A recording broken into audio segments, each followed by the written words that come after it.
You wanted the best. You've got the best podcast. The hottest podcast in the world. The Chris Voss Show, the preeminent podcast with guests so smart you may experience serious brain bleed. The CEOs, authors, thought leaders, visionaries, and motivators. Get ready. Strap yourself in. Keep your hands, arms, and legs inside the vehicle at all times, because you're about to go on a monster education roller coaster with your brain. Now, here's your host, Chris Voss. Hi, folks. It's Voss here from thechrisvossshow.com. There you go, ladies and gentlemen. The Iron Lady sings it from the Opera Center of the Bugs Bunny Show. Do I have to pay for the trademark on that? I don't think so. I just referenced it. So there you go. When she sings it, that makes it official. Welcome to the big show, our family and friends. You know, we just recently pulled the numbers for the last 3 years, 4 years ago. 4 years ago, we changed the form of the show and expanded it to include all sorts of other people, the CEOs, the billionaires, the Pulitzer Prize-winning authors, the astronauts, all the great people and minds on the show. It used to be just mostly Silicon Valley and talking about iPhones and Google for the first 10 years. But we changed the format of the show 14 years ago, and we've increased the audience in the show 1,405%. Not 100%, not 200%. 1,405%. So thanks to my audience for tuning in all these years, supporting the show, and loving everything we're doing. We couldn't do it without you. And as always, we beg, plead, grovel that you would refer the show to your family, friends, and relatives. Go to goodreads.com/Chris Voss, LinkedIn.com/Chris Voss. Subscribe to that big LinkedIn newsletter, the 130,000 group over there, and all of our other places on the interwebs as well. Today, we have an amazing gentleman on the show. We're going to be talking to him about how he built his company and his company called Happy Hires. He runs, and we have Lindsay Tsang on the show with us today. In his career as a trained therapist, he's often encountered clients on stress leave triggered by toxic work environments. Oh, he must have talked to our employees at the Chris Voss Show. The experience highlighted a recurring theme: the profound impact of leadership on workplace well-being. Happy Hires was born from a vision to transform this reality, to create workplaces where people are energized and inspired by exceptional leadership. At Happy Hires, Lindsay partners with CEOs and owner-operators of small to medium-sized enterprises committed to excelling in leadership. He offers strategic planning, executive coaching, job benchmarking, and dynamic team workshops.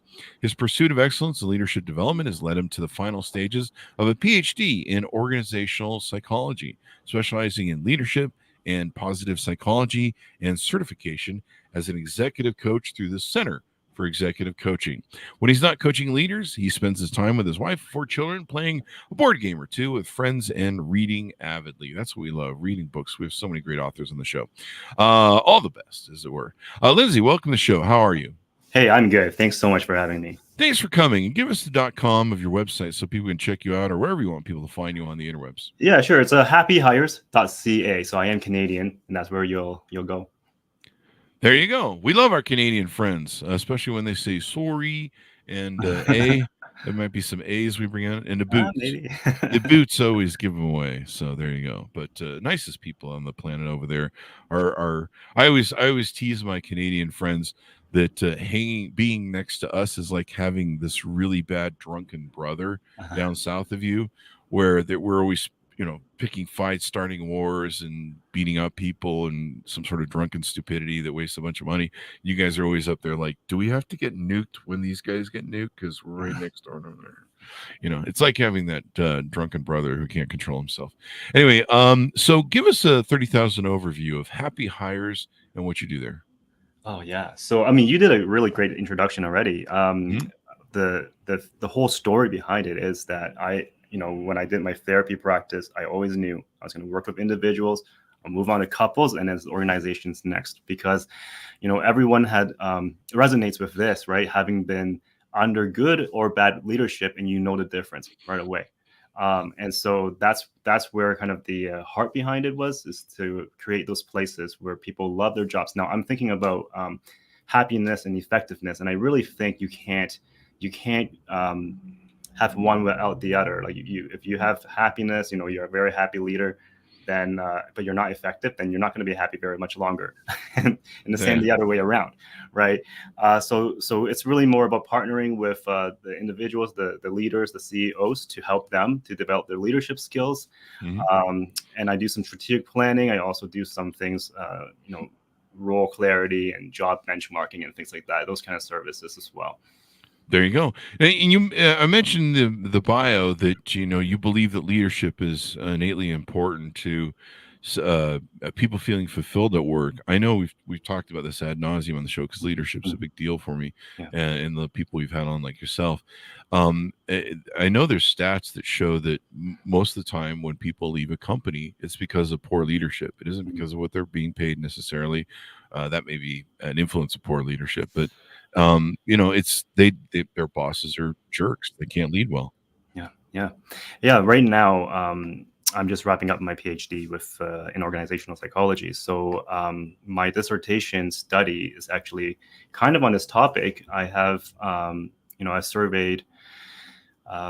We had 648 valid responses of Canadian nurses and doctors, just talking about surveying them about how they view their leader. Whether they are a servant leader or not, which is someone who would prioritize the needs of the individuals over the organization. Oh, wow. And so what I found was pretty staggering. I mean, one thing is that as a big statistic, 46% of my respondents, who are mostly nurses and younger in Canada, are actually considering leaving their jobs. Wow. Which is a really high number. It's actually in line with other articles I've read as well. So one of those things, this is not from my study, but from other studies I've read, is in the context here, there's a bit of a bullying culture, and that's why a lot of younger nurses really doesn't like their job. Right? Oh, wow. Yeah, so that's kind of surprising, right?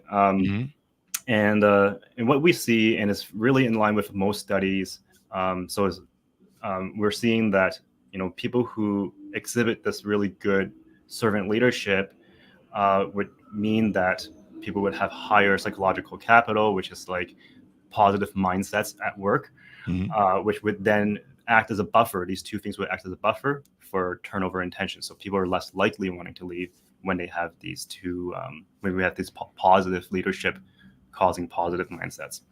Oh, wow. So what are the two things there?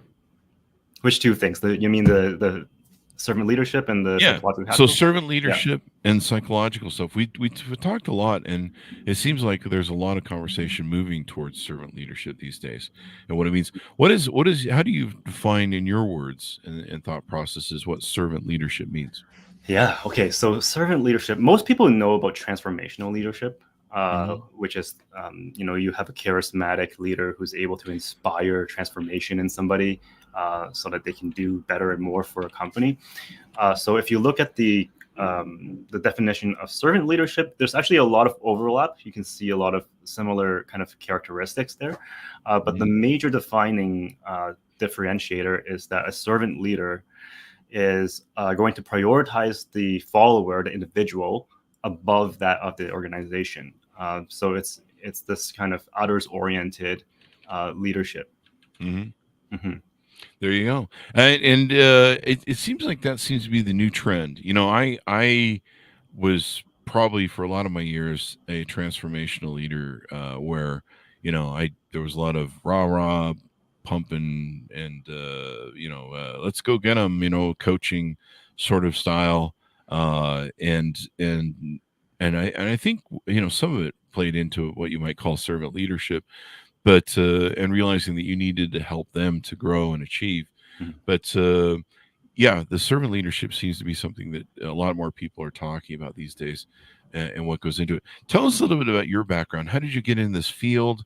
How did you learn what you know? What motivated you want to get into this field? Yeah, I just love the topic of leadership. I think I'm one of those guys who, now when I was growing up, I was really shy. So I'm kind of not a outspoken person. That changed over time, I think. But one of the funny things in my lifetime was that leadership opportunities always came my way. I never sought for them really, but I would be approached and asked to take on a higher leadership role. So I had to learn about it. I had to read books. I had to get, and it got me loving the concept and the ideas. And so when I was doing the therapy, I mean, I'm still doing therapy, but I always thought about the next step for this was moving on to helping leaders. So part of that journey took me to this PhD, which is in organizational leader psychology, right? There you go. And so, what motivates you want to help people? What motivates you want to try and have an impact in people's lives? Wow. I think there's a lot of factors. Faith being one of them for sure, right? Like if you think about servant leadership, right? Like the person that you tie it to is usually Jesus, right? So it's definitely about helping people. I realized in high school that I was aiming to become an computer engineer, and I was like, I realized I didn't like computers and I liked people. so all of the other roles I went into since has been about helping, nonprofit, teaching, and so I went all over the world really, but also all over the map in terms of my career. But all of it was leading towards helping people, and I think that helping leaders is going to have the biggest impact because it means helping a lot of people that follow those leaders. Definitely. And I don't know, what are you seeing market conditions? I mean, there's a lot of stuff going on in the US market, in the probably in the Canadian market as well. You guys are kind of reflective of our economy, I think. What are you seeing as to why it's important more now than ever for leaders to become the best leaders they can be in the marketplace? Yeah. Okay. So I'm going to touch on this quickly. One of the models that I'm following right now is called the prioritized leader. It's not made up by me, Brandon Schaefer's work. So what the assumption there is that there are 5 priorities that every leader has to have, and it has to be in the right order. So it starts off with purpose, and then the next thing is people. And then the third one is the pace of the organization. The fourth one is perception, which is also innovation. And finally, profit comes and follows naturally when you have those 4 lined up. There you go. And so I think especially when things are, economically not looking great, the biggest temptation is to bump that profit piece higher. And when you do that, that's when you feel there's something off, right? Yeah. Thinking of a particular client right now who is feeling really demotivated from work, and an entrepreneur, has a business, and when we got to the heart of it, it was they were losing the vision of what they were meant to do because they were working on the premise of we got to keep the doors open, we got to make sure we make more money. So they were starting to do things that were outside of the scope of what they wanted to aim for originally. So yeah, for me, it was a classic example of that, flipping the order of priorities. So yeah, more than ever, we need strong leadership with great vision. Yeah. I would agree with you too. Purpose, people, pace, perception, and profit. Purpose, knowing what your business purpose is, knowing what your life purpose is important as well as a human being. Knowing maybe what your purpose is as a leader, being a servant leader, maybe not. I imagine it's possible to blend the transformative leader and the servant leadership into a useful case. I mean, you don't have to abandon one for the other. I think people thinking too much in black and white. You can gray those, I suppose. But purpose is really important. What is the purpose of your company? What are you trying to do? And then people, your most important asset is people. And I think too many times companies look at them as expendable. We're seeing lots of layoffs in the marketplace right now. Pace. Tell us about how pace plays into execution in servant leadership. In servant leadership. Okay. So part of servant leadership is that prioritization. The other part of it is the emotional healing. So you're able to slow down and listen to people when they're hurt, right? So that's part of it. So what the PACE module is all about is really just about the predictability. The successful companies, all successful companies, the big ones with legacy, always has a predictability to them. They have so if you think about like school systems, They have a very clear, here's the summer, here's the, our first term, we have a break, we have a second term. So you know what to expect. Whatever stakeholder is in that, organization knows when to rest and when to work hard. Or like a really good example would be Apple, right? Like everyone knows in October is when the new launch is, right?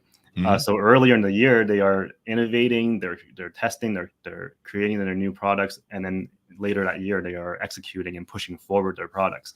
So because of that predictability, their clients know, their customers know what to expect, but so do the workers, right? They get they are able to rest when necessary and execute really hard when necessary because they know the pace of the company. There you go. Pace and how everything's operating and going. The fourth one is called perception, and this I think is really important.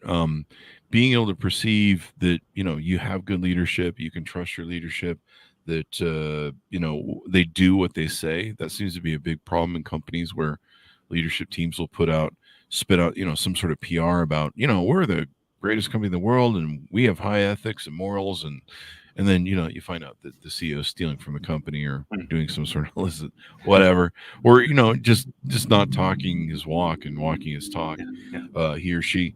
And so perception is really everything, because if you're you can pump out all sorts of PR things, but if people aren't seeing that the reality is you are living your purpose and living what you're telling other people to do, you're not going to go far. Actually, it's funny. I thought the same thing when I was listening, when I was learning the model. The fourth one is perception, is how people view, but it's actually not that. I think they just want to use another P word, but it's actually more about innovation for that whole part. But I agree with you in terms of like the perception or the alignment of values. That would probably go back to the first one, which is purpose, right? And that's where you can pretend to be something else and people will know right away. So you actually have to find out in my organization what is the actual value here, like what is celebrated and works, right? Because that might be different from context to context anyways. But perception, so the innovation part is more about this continuous integrated, like a systemized way to keep improving, whether it's internal processes or the products or the services. And everything falls into place with the profit. I mean, if you build a good organization, a lot of people don't think about this, but building culture from the get-go, or if you're coming into the office of CEO or whatever management area you are, the tone you set, the culture you set, the environment you set, the methodology, it sets the tone for the whole organization. And right now, I mean, we live in this environment. I imagine you guys are kind of where we are in Canada, where we are now, where here in America we have a shortage of employees. I think it's been, the number's been kicked around, but I think it's about 7 million. And so we have a shortage. And what happened is we always knew the baby boomers were going to retire and we were going to have problems, but they retired early because of COVID. And some of the Gen Xers that could skip out did too as well. And so they cashed out their chips. And the problem we have is we have, for every day we have people from the boomers retiring, and so for every 7 that retire, we only have 1 new employee coming in, and usually those 7 that retire have a lot of experience and are at the high ends of their jobs. The new people coming in, they're just journeymen coming in as the new, I think journeyman is the right term, I don't know, they're just beginners in the thing. Maybe journeyman is more experience, but so we have a real lack of employees. And so it's causing a lot of demand, especially since our economy is still growing pretty good. And so there's this fight for high quality employees and high demand. And they're, of course, they know that they're in high demand, and between the unions having more power than they've ever had before, between employees having more power than they ever had before in choices, and demanding high wages and demanding great business, you have to meet the mark. You can't just phone in leadership anymore. You've got to really lead and make your workplace a vibrant place that people enjoy, because there's a lot of options out there. Right. Yeah, definitely. So let's talk about your company, Happy Hires. What do you guys do there? What tell us about some of the offerings you guys have. Do you now? I know you're based in Canada. Do you cover places outside of Canada? Well, so far my clients have been local, but Mhm. I'm definitely open to, because it's so easy to now to do coaching over to, Yeah, remotely. you can So it's do it definitely, worldwide yeah, nowadays. worldwide. Yeah. So Yeah. definitely I'm open to more than that. Um, Hmm. yeah. So right now the main kind of three areas. One is strategic planning. So that's more involved, right? That would be coming in and actually meeting the team and doing a couple of sessions together to work out that purpose level very well. Hmm. Um, then I have some of the smaller offerings would be more like, one of my clients had a main member leaving, retiring soon. So Hmm. we came together as the leadership team, discussed, as many reasons as we can for why this role exists. And we categorized those to key accountabilities. We ranked them. So it gave a lot of clarity for everyone. Or in fact, there was something they didn't know. So the CEO kind of like, explain to them, actually, I was hoping it to go in this direction. So everyone was like, oh, and so now they know what they're expecting. And so once we finished doing that, I would create a benchmark for them using personalities, drivers, competencies. So they each fill out an assessment, and we would Hmm. make a composite assessment that now is going to be a benchmark. So whenever they are interviewing people, they can take the top candidates, assess them, and see how close they come Hmm. to the benchmark. And I Um, see that they can take that assessment for free, I think, on your website. Yeah, no, I have a different assessment. Okay. It's a diagnostic on my website, and that's just a kind of a smaller version of the bigger prioritized leader assessment. So Hmm. that's more for the leader to take Okay. to kind of find out, how he scores or she scores on the those five modules that we mentioned already. Um, and then they can see which one's on fire, and maybe that's what they would need help with the most. There you go. Yeah. That's really important. So you can do a little self assessment as a leader on your thing, but then you have a deeper one that you do. Um, Tell us about. I'm looking at the website. You have coaching programs, strategic success planning, team workshops, and job benchmark facilitation service. Mhm. Walk us through some of these different things that you do. I see the Elevate Your Brand Vision Mastery program, 3 times engagement accelerator. Yeah. Walk us through some of these programs. Yeah, well, if you look at the titles of those ones, they're really just hitting up those five different modules, right? So Hmm. now, as far as the coaching goes, what I like to do is create 6 month coaching engagements, just because that's how long it takes for real change to happen. And although we do have these different branded ones in terms of like, there's a whole module behind it that we can go through together. Hmm. It doesn't have to be the main thing really, because it's tailored. Like, when we get together and we talk about your needs, it might be outside of that scope completely, and we would just have to work with that. The most important thing, though, is that we have a very, very clear idea of exactly what outcome you want in the next 6 months, Hmm. and then we set goals towards it and action points towards it until you reach those. Um, so yeah, it's a 6 month, one-on-one, bespoke, tailored coaching for executives. There you go. There Mhm. you go. People can reach out to you, engage in some of these things. So you work with companies, you work with individuals. What are you finding that most people are struggling with in your business coaching when you're talking to people and they're like, "Hey, I need help with this." What's one of the top topics that you see people trying to square the round the square on?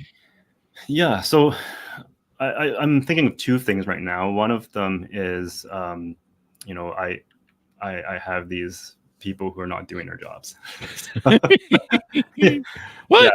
Yeah, and I don't know how to fire them. I've Maybe I can't. There's all these different mhm, rules around that. yeah. Um, so what do I do, right? Mhm. Um, and then there's the other Fire him one. anyway. No, I'm just Yeah, kidding. Don't do that, people. right. We're just doing comedy here, people. Yeah. Don't do Or the other thing is just that I'm tired. I'm working so hard. So a lot of the people I'm working with now, they are small companies, that. and Mhm. they're the owners, right? So they're like, the dream is to get to a place where everyone's just doing their thing and I can be a true owner. But not quite there yet, right? So we need to fill in this role. We need to train that person. So yeah, that's the pain points that I'm hearing. So I am, I haven't said it on the website or anywhere because I'm still developing it, but I am trying to come up with my own unique method right now, which is for exactly those pain points and those outcomes that we're looking for. There you go. It's people have to really look at how the culture they're building, what they've done to contribute to it. It's everything. I mean, it really does always come down to leadership in my mind. And the person on the white horse, the person who sets the tone for the organization. Everything revolves from that and evolves from that.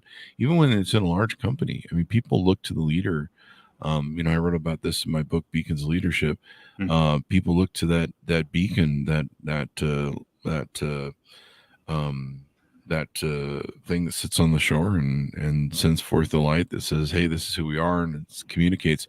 People look to that and they go, "Okay, so how do we direct our ship over what the leader says?" And so, having those lighthouses are so important in doing what that is. And if the communication is mixed or contradictory or hypocritical, people see that and they just go, "You're full of shit," as George Carlin used to say. It's just really important that you walk your talk, you do your thing. I can think of a lot of great CEOs that do a lot of wonderful things. I'm thinking of the CEO with T-Mobile, who used to be such a great cheerleader. John, I forget his name now, but really great guy. But you would always see him in a cheerleader position. You would always see him working amongst the frontline people, going out to events. He didn't wear the normal suit and everything else. He was a jump up and down sort of guy, and motivate teams. And people saw him as a fellow, I think, more so than he's some guy in the ivory tower, that no one sees, and every now and then he shows up in a suit. And I've been studying more leaders for my second book, and there's a lot of great leaders that spend a lot of time in the trenches. They get out there, they're dealing with the frontline people. They're doing a lot of listening sessions, a lot of servant sessions, as opposed to just being out there on a soapbox barking whatever the PR statement says. They're getting the feedback from people. Like, are we following through on living what our purpose is, on what our intention is? And I think that's real important. I think it's really come due for time, because you can try still using the old leadership method of barking orders, and if you don't follow through, we're just going to fire you, and attitudes like that. But people demand more, and I think with the new generations too. I know millennials wanted more from work.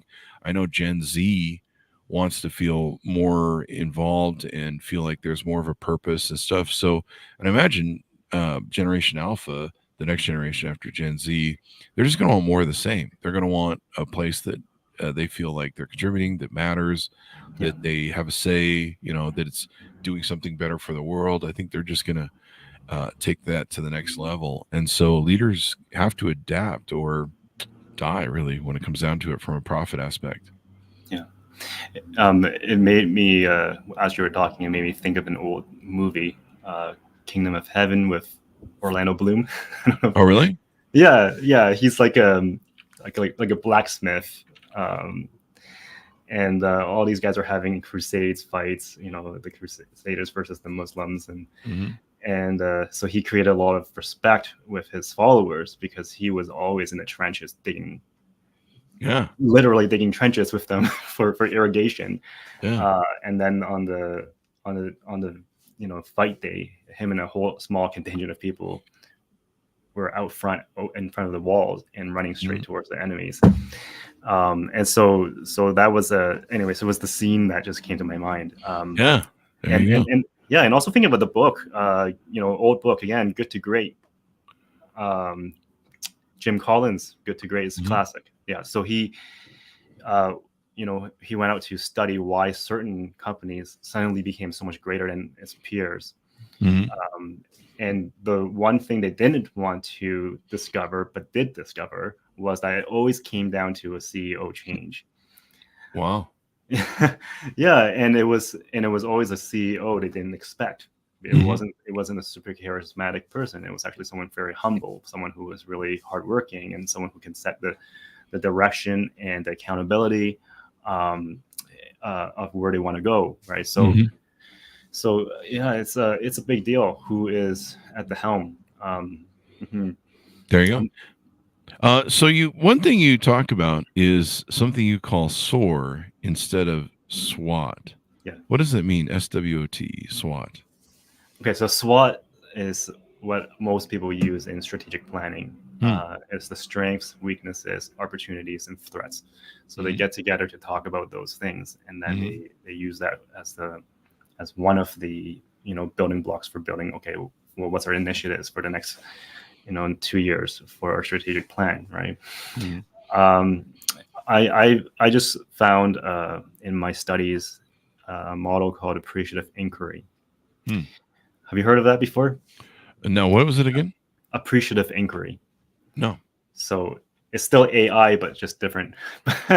So appreciative inquiry is, I guess you can call it a framework or a philosophy of sorts, which it's very flexible. You can work it into your company in many ways, or into your personal life in many ways. But I like to use that as a model when it comes to strategic planning. So we switch up the letters to SOAR instead of SWOT. Okay. And in appreciative inquiry, there's pushback against it because it kind of ignores the weaknesses and the threats. It just goes straight into what's the strengths, right? They really want to get the conversation going for what is going really, really well right now in this organization. What makes you feel fully alive? What are the stories? So you want to get this to be a collaborative experiment with lots of people, stakeholders, customers, clients, people within the organization to be having these conversations. And so it builds up this momentum and energy from it. Because it's all about asking the right questions, right? So then you move on to, based on these strengths. Now, in the SOAR model, I think they actually switched it. They have opportunities and aspirations. I would like to go with aspirations first before opportunities. But you would go from, since this is our positive core, this is what makes us really click, right? Then what's the dream forward, right? And that, again, becomes a collaborative exercise where everyone is having conversations and dialogues, and then finally honing down at the leadership level. So what are those statements we want to put out aspirationally that we would want to become?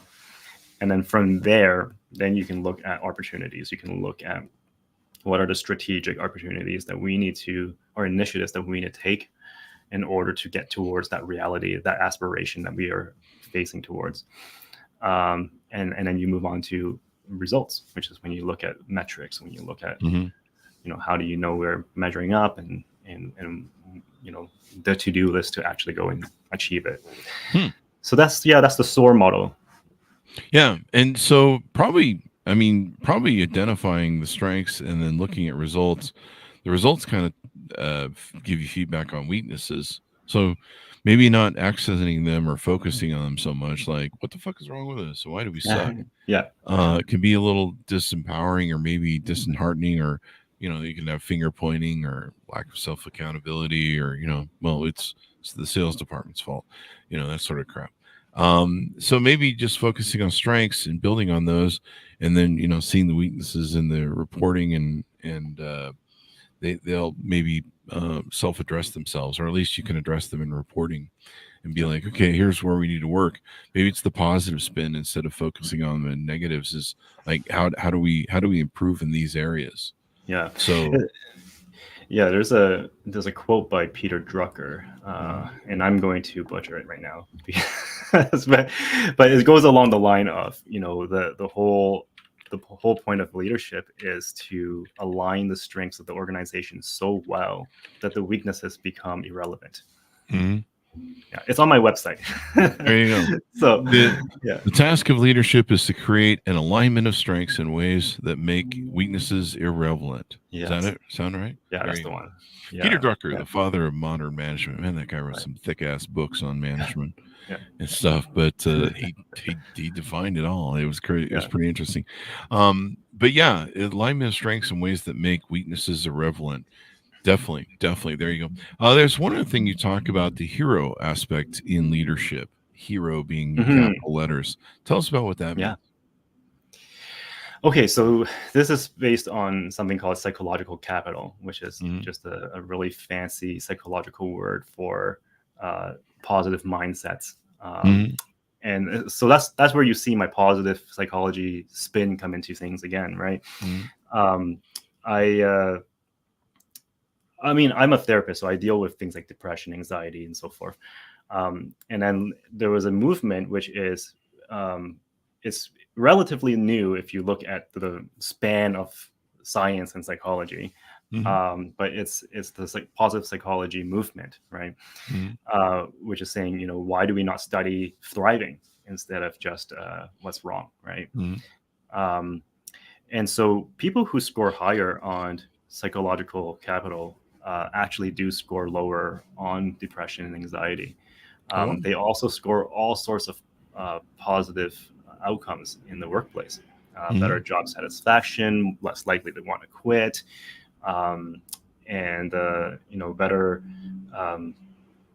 behavior, like what do you call those, organizational behaviors that benefits the organizations. So what interested me about it is that it's very practical. It's you can develop these psychological states. They're not traits. They go up and down, but there are proven ways of how to increase them.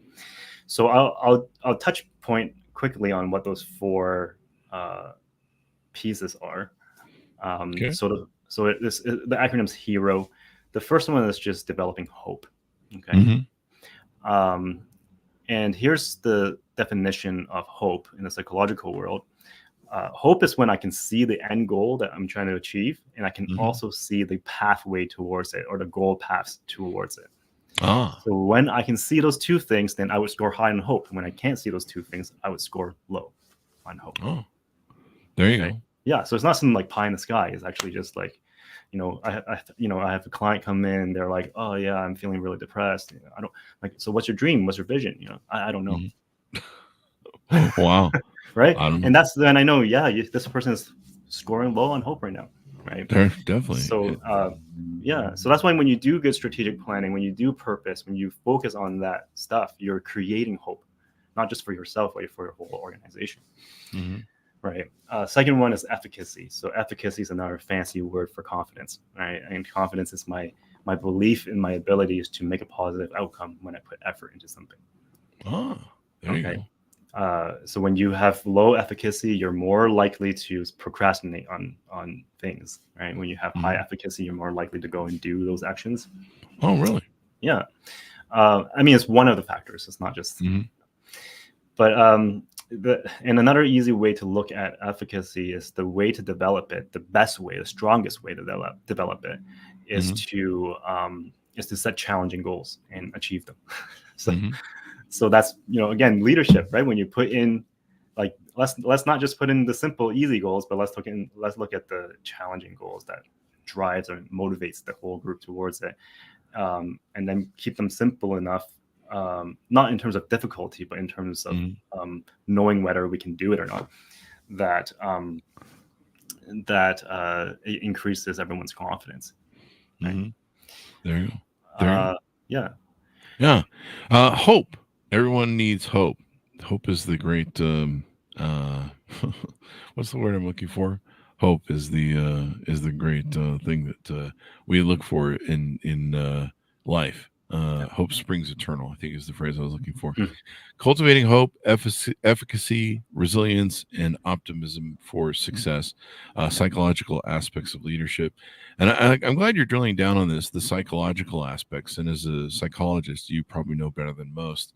And there is a psychology behind it. A lot of leaders, I ask them, what is your leadership style? What sort of methodologies do you entertain, or what do you think about yourself as a leader? How do you define yourself as a leader?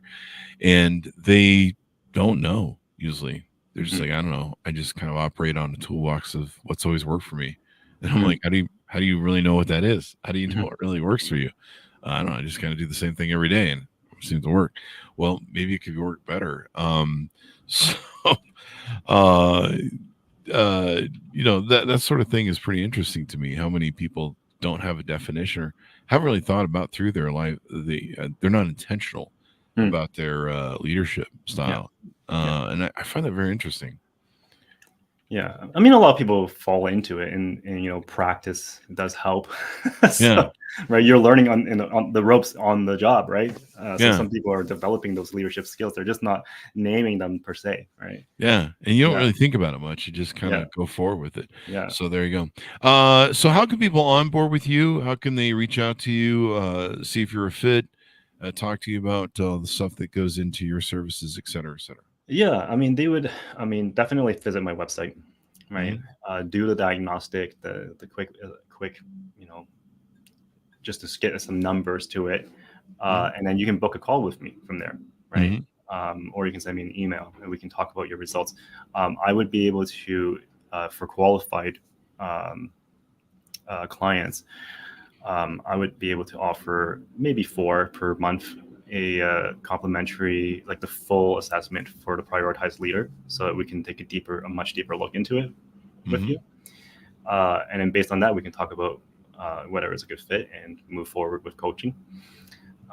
So that's the process. Yeah, there you go. Give us the website one more time as we go out. Yeah, so it's happyhires.ca. There you go. Thank you very much, Lindsay, for coming on the show and sharing your thoughts with us. We really appreciate it. Yeah, thanks for having me on the show. There you go. Thanks for our audience for tuning in. Go to goodreads.com/Chris Voss, LinkedIn.com/Chris Voss, Chris Voss 1 on the TikTokity, and Chris Voss, Facebook.com.